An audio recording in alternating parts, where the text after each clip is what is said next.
En la madrugada del 23 de abril de 1994, la tranquilidad del parque Inokashira, ubicado en Tokio, se rompió de la forma más inquietante.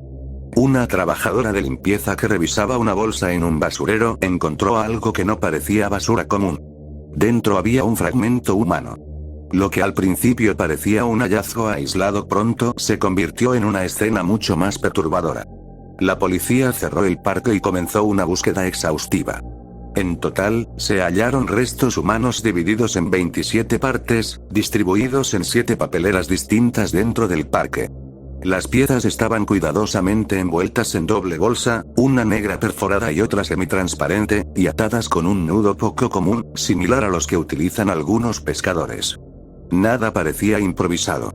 La víctima fue identificada mediante ADN y una pequeña porción de huella dactilar que no había sido completamente eliminada. Se trataba de un arquitecto de 35 años que vivía cerca del parque. Sin embargo, la causa exacta de la muerte nunca pudo determinarse con claridad. Solo se detectó una leve señal de hemorragia en una zona muscular, lo que indicaba que al menos parte de las lesiones ocurrieron cuando aún estaba con vida. Uno de los aspectos más desconcertantes fue la forma en que el cuerpo fue desmembrado. No se siguieron las articulaciones naturales. Los cortes eran uniformes, de aproximadamente 20 centímetros, como si hubieran sido calculados para encajar perfectamente en la abertura de los basureros del parque. Además, el cuerpo había sido completamente drenado de sangre, un procedimiento que habría requerido una gran cantidad de agua y conocimientos técnicos difíciles de aplicar en un entorno doméstico común. Las huellas dactilares habían sido casi totalmente raspadas. Algunos análisis sugirieron distintos patrones de corte, alimentando la teoría de que pudieron participar varias personas. Nunca se recuperó el cuerpo completo. Solo alrededor de un tercio apareció en el parque. El resto pudo haber sido desechado antes de que se descubriera el crimen, posiblemente recogido por camiones de basura el día anterior. En cuanto a las últimas horas de la víctima, surgieron testimonios inquietantes. Se habló de un hombre muy parecido a él siendo agredido cerca de la estación Kichiyoji la noche anterior. También se reportó la presencia de 2 hombres cargando bolsas en el parque durante la madrugada. Incluso hubo quien afirmó haber escuchado un fuerte impacto, como si un vehículo hubiese atropellado a alguien, lo que dio pie a una teoría alternativa, que la muerte pudo haber sido accidental y el desmembramiento una forma de ocultar el hecho. Con el paso de los días, los medios comenzaron a especular. Se habló de venganza, de crimen organizado, incluso de posibles vínculos con grupos religiosos. Sin embargo, ninguna hipótesis logró sostenerse con pruebas concluyentes. Y 3 días después, la atención mediática se desvió casi por completo. Meses más tarde, la investigación también se vio afectada por el enorme despliegue policial tras el atentado con gas sarín en el metro de Tokio. El equipo especial que llevaba el caso fue disuelto. El tiempo avanzó. Las pistas no aparecieron. El 23 de abril de 2009, exactamente 15 años después, el plazo legal para procesar el caso expiró. El crimen quedó oficialmente sin resolver. Años más tarde surgió una declaración que sugería una posibilidad inquietante, que el arquitecto pudo haber sido confundido con otra persona físicamente casi idéntica a él, implicada en conflictos con vendedores extranjeros y supuestos intereses más oscuros. Según esa versión, el verdadero objetivo era otro hombre. Sin embargo, esta teoría también quedó envuelta en dudas y escepticismo, moviéndose entre el rumor y la leyenda urbana. Y así el caso quedó sin resolver. Los llamados Coin Locker Baby son uno de los fenómenos más inquietantes ocurridos en Japón durante las décadas de 1970 y 1980. Todo gira en torno a algo cotidiano: los casilleros públicos que funcionan con monedas en estaciones de tren y zonas comerciales.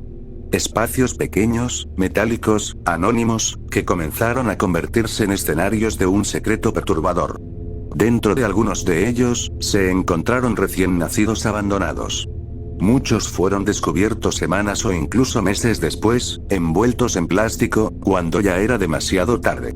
Entre 1980 y 1990 se registraron oficialmente 191 casos, lo que representó alrededor del 6% de los infanticidios en esa década en Japón. Aunque se suponía que los casilleros eran revisados con frecuencia, la mayoría de los bebés eran hallados sin vida. En las investigaciones, los forenses intentaban determinar si el bebé había nacido con vida mediante pruebas médicas, pero la descomposición muchas veces dificultaba saber exactamente qué ocurrió dentro de aquel espacio cerrado. La ley japonesa distingue entre un bebé nacido sin vida y uno que respiró antes de morir.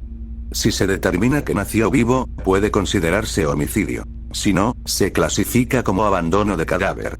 Sin embargo, cuando las madres eran identificadas, con frecuencia recibían sentencias leves, ya que los tribunales consideraban que muchas atravesaban un estado mental inestable durante y después del embarazo. Las causas detrás de estos casos son complejas y silenciosas. Pobreza, aislamiento, presión social, y el fuerte tabú en torno a los embarazos no deseados en la sociedad japonesa. En 1981, tras la exposición pública del problema, se reubicaron casilleros para hacerlos más visibles, se aumentó la vigilancia y se promovió mayor educación sobre anticoncepción.